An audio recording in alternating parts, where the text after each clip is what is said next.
E quando eu olho para esse painel, assim, é inevitável a gente lembrar como os três se reinventaram ao longo do ano. Claro, com muito dinheiro, né? Com bom investimento e bom gosto, né? Porque são elencos que proporcionaram isso aos treinadores. O Flamengo tinha muito claramente o Pulgar ali como seu ponto de solidez no meio-campo. Pedro, uma grande aposta na temporada, mudou tudo. A janela fez do Flamengo um outro time. É outro time pós-janela. Samuel Lino, Saul, não sei nem se o Pulgar vai voltar a ter espaço. Agora com o Saúl. Tem o Jorginho, né, cara? Jorginho. Então, assim, é outro time. A gente já coloca o do Flamengo também. Eu acho que Arrascaeta, Pedro, você tem jogadores com menos capacidade física de recomposição. Mas há alternativas a isso, né? Tem. Se a gente pensar, por exemplo, Plata e Bruno Henrique pelo centro do ataque, você ganha muita intensidade, né? Sim. E ele já muitas vezes ele fez isso exatamente para... Em jogos de maior exigência, né, maestro? Ele faz isso. E assim, eu acho que isso tem a ver também, Serginho, com o jeito que as duas equipes constroem os ataques. Se você olha o Flamengo, ele, assim como o Palmeiras, é um time que reage rápido ao perder a bola, que quer marcar no campo de ataque. Mas quando o Flamengo tem a bola, a construção é mais pausada. É um time que articula mais, trabalha mais de um lado a outro para tentar encontrar os espaços e entrar na defesa adversária. O Palmeiras é mais vertical nesse sentido. E eu não estou aqui dizendo que um é melhor que o outro, não. É apenas essa diferenciação e talvez leve a gente a exatamente esse raciocínio. Porque eu já tive essa mesma opinião que você. Mas eu, mais recentemente, já me questionei em cima disso. Porque, por exemplo, o Pulgar é um volante que não é jovem. Mas ele tem uma pegada absurda no meio-campo, né? Ele marca muito.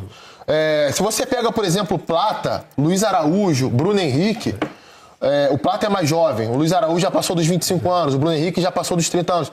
Mas são caras que entregam muita intensidade ao longo do jogo. O Samuel Lino chegou agora na ponta esquerda. O Saul, cara, o que ele tá fazendo de marcação na saída de bola adversária é absurdo. Então, que nem era um plano inicial, não era. Escalá-lo ali atrás. Foi emergencial. Ele era meio que veio como reserva do Arrascaeta. Exato, né?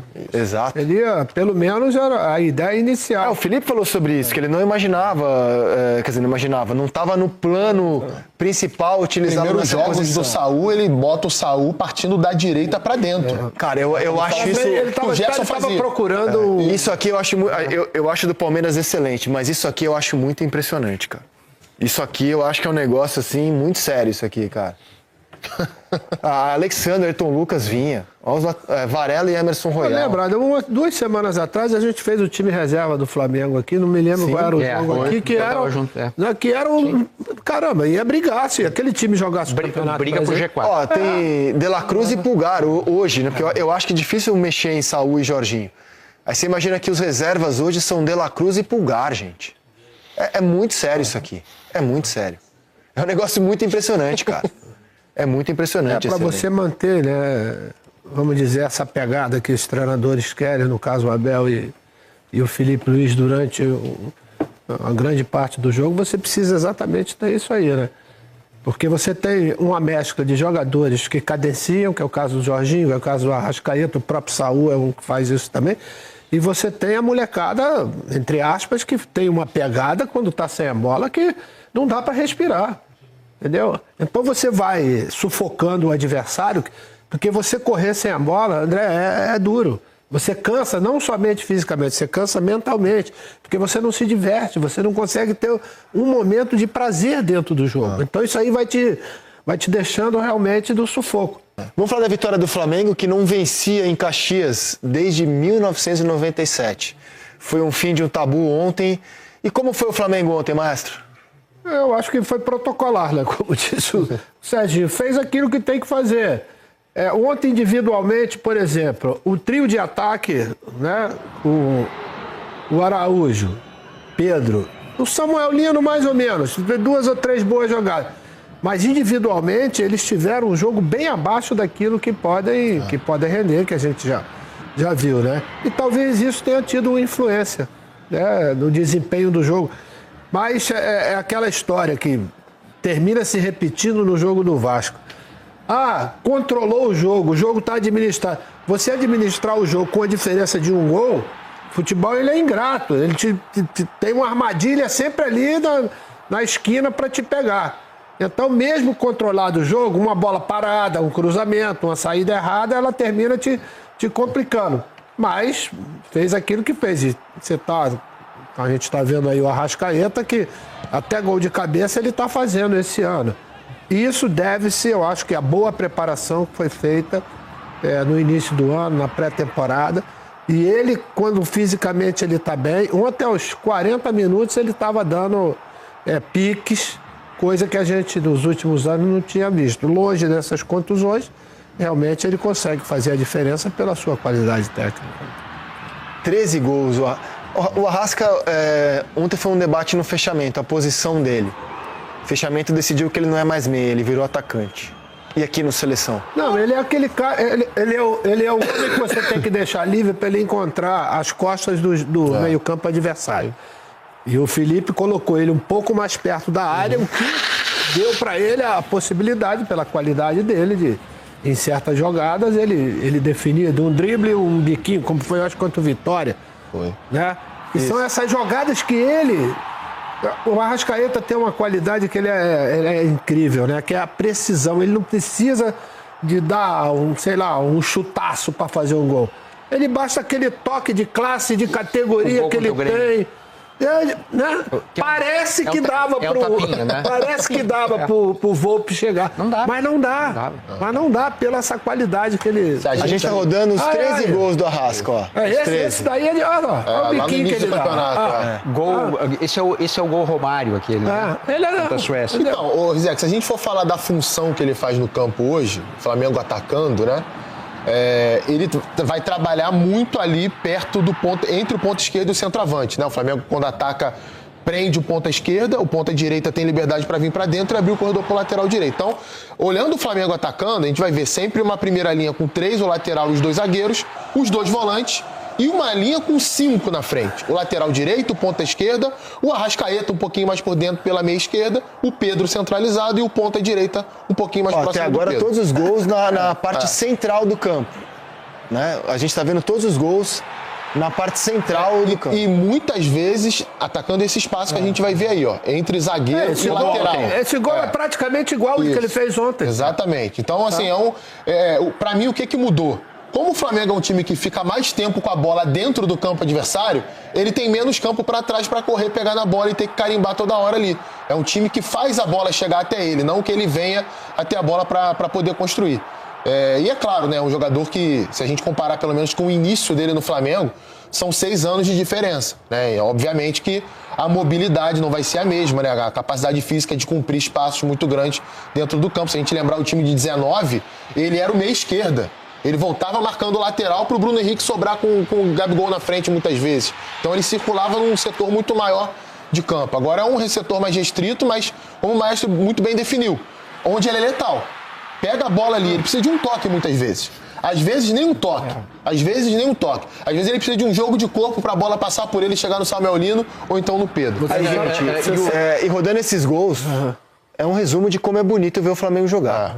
Pô, é pé em pé, entendeu? É muito bonito. É bonito ver o Flamengo jogar. Ontem o jogo jogar, teve cara. esse... Eu tava vendo o jogo ontem e eu falei, cara, assim, é difícil você pegar um defeito do time, assim. Um grande defeito, óbvio. Em algum jogo ou outro vai falhar em alguma coisa, mas você tá olhando, cara, o time perdeu a bola, rapidamente pressiona e rouba. Aí você tem organização na saída de bola, organização na faixa central, organização no ataque, os movimentos dos jogadores são bem coordenados, tem capacidade técnica, marca no campo de ataque. Assim, é um negócio... É muito bonito de ver jogar, realmente. Você sabe que, às vezes, vendo certos movimentos do Arrascaeta, lembra muito o Zico. Sabia? Que é essa capacidade... O jeito de entender o jogo, né? É exatamente isso. Que é a capacidade do cara ler o que vai acontecer. E não precisa de... com essa frase, viu? Não, isso é só... Não, peraí, se alguém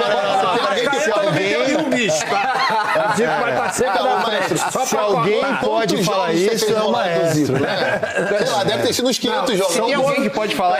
São movimentos que o Arrascaeta faz, que o Zico fazia com a mesma naturalidade. Não precisa de força. É só percepção da jogada, de a coisa, como vai acontecer. Aí ele vai lá na simplicidade. Maestro, define. O que você falou no início ali, nos gols, se eu não me perdi na conta, só tem um gol de pancada, que é o gol contra o Vitória. É uma pancada. Qual, de canhota? De canhota. Aquilo é uma pancada. Mas... O resto é tudo no jeito. ou de cabeça. A roda de novo é tão bonito isso aí, cara. É tão legal. Eu acho que só o Pode único rodar gol de de novo. pancada, de chute, E só um de pênalti. de fazer alguma força, é aquele lá, né? Contei 2 de cabeça, 1 de pênalti. Ó, Esse é o do Vitória. esse é o de biquinho que Esse aí ele ele vai rouba fazer. a bola ainda. A bola que ele tinha perdido, retomou e fez o gol na jogada individual. Perna direita, Ó, jeitinho também. driblando o goleiro. Perna esquerda. Jeitinho também. Nenhuma força, tá? Por baixo das pernas ali. Parece que não vai direita, entrar, né? Não, ele tem essa capacidade de chutar embaixo da perna dos zagueiros que... Perna direita. Aí é por rapidez de raciocínio, né? Ele chuta antes que o goleiro possa armar. De novo. Muito rápido também de raciocínio. Aí, Já embaixo olha da e chuta. perna. E uma região quase sempre muito congestionada, né? Tem que ter muita qualidade para você tomar essa decisão rápida aí. Esse foi um golaço também. Pediu e chutou. Golaço. Que golaço. De chapa, né? Não é... Isso. Que golaço. Ah, o gol parecido Cabeça. com o Johnny. É basicamente a mesma coisa. É. O único de pênalti, que é contra o Palmeiras. Hoje quem bate o pênalti no Flamengo é o Jorginho, né? Que é um dos melhores batedores do mundo. Isso aí. Esse passe do Ortiz é brincadeira. Que Foram absurdo. todos com a perna direita, só um. Com a esquerda, que foi contra o Grêmio. Ele fica nervoso na frente do goleiro, né? Pra fazer o gol. Olha lá, Não, infiltração de esse novo. também. 2 com a esquerda, até aqui. Entre zagueiro e lateral de novo. 2 com a Infiltrando na esquerda, 2 de cabeça. Aí sim a pancada, né? É. E uma jogada linda, né? Essa jogada desde o início é uma jogada... E ele foge da É, marcação. foi com a esquerda também. Então 3 com a esquerda. Foi com a esquerda, a pancada foi com a esquerda. Esse é demais. Então foram 3 com a perna esquerda. E agora o de cabeça. E a pancada com a perna esquerda. Saúl foi fundamental nesse gol também.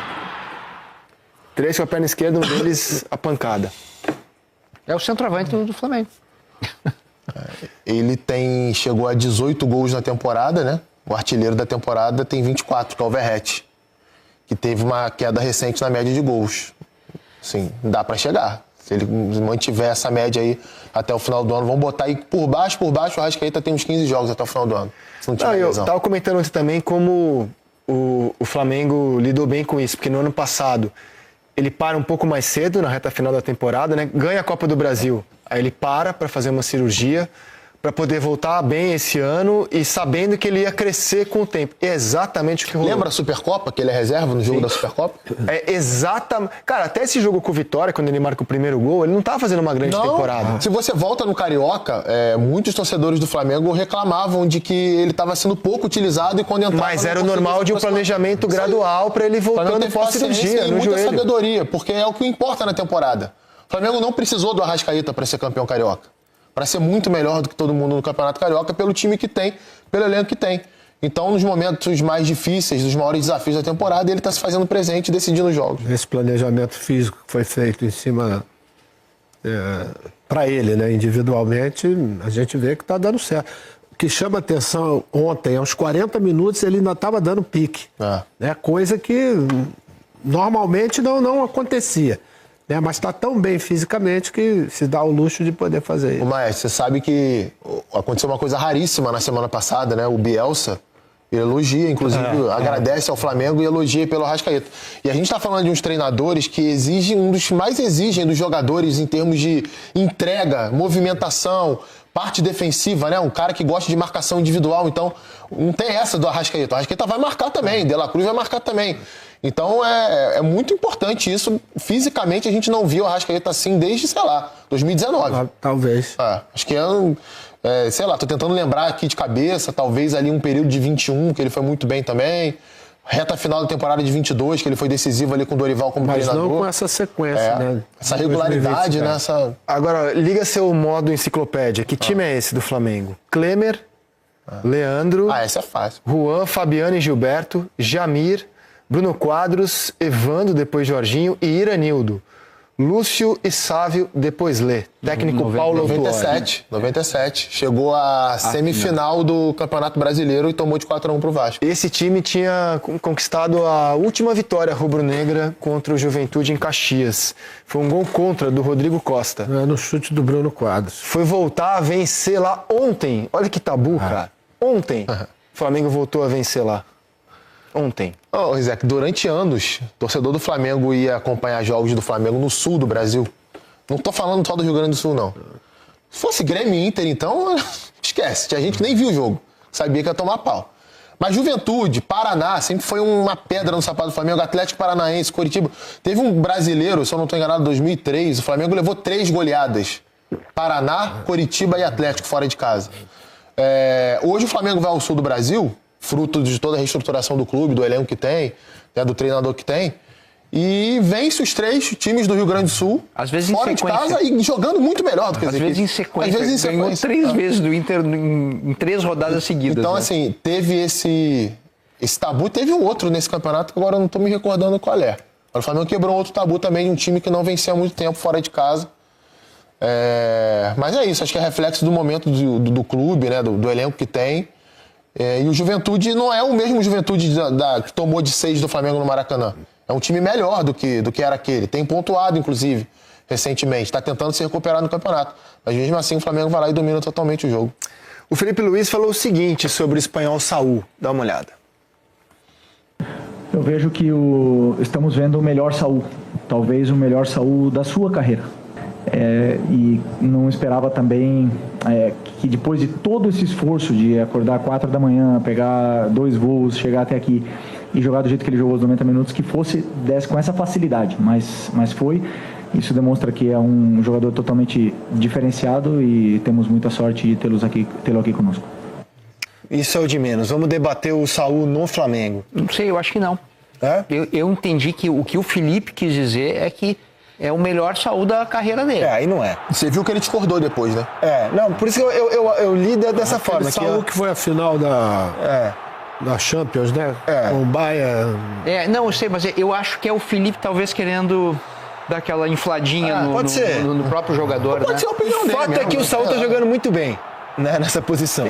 Chegou para jogar mais para frente, por necessidade foi jogar ali ao lado do Jorginho e eu acho que se estabeleceu ali. Assim, eu sei que o Felipe adora o Pulgar, é um jogador importantíssimo o Pulgar. Mas nesse momento, como é que você vai mexer nessa dupla aí? Eu acho que mesmo o Pulgar estando na melhor forma física dele, pelo estilo, pela mentalidade do Felipe, porque o Saúl ele não faz isso, por exemplo, a característica do Saúl, ele é um grande marcador, não é um grande marcador. Ele é um cara que consegue se posicionar bem, de dar os botes bem, que quando está apertado com a sua qualidade técnica, ele consegue fugir dessas situações, coisa que, naturalmente, o Pulgar, em termos de marcação, tem um potencial muito maior. Mas, o estilo de jogo que ele está querendo implementar e que já implementou, eu acho difícil que o Pulgar... Não é só para o Pulgar, não. Fica ruim para o De La Cruz, fica ruim para o Alain, para quem tiver na reserva, quem estiver brigando por...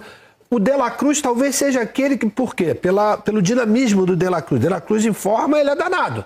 Né? Sim. Porque a gente viu ele jogar no Brasil e Uruguai do ano passado, eu acho, na eliminatória. Caramba, que é aquilo. Ele acabou com o jogo. Ele e o... Valverde.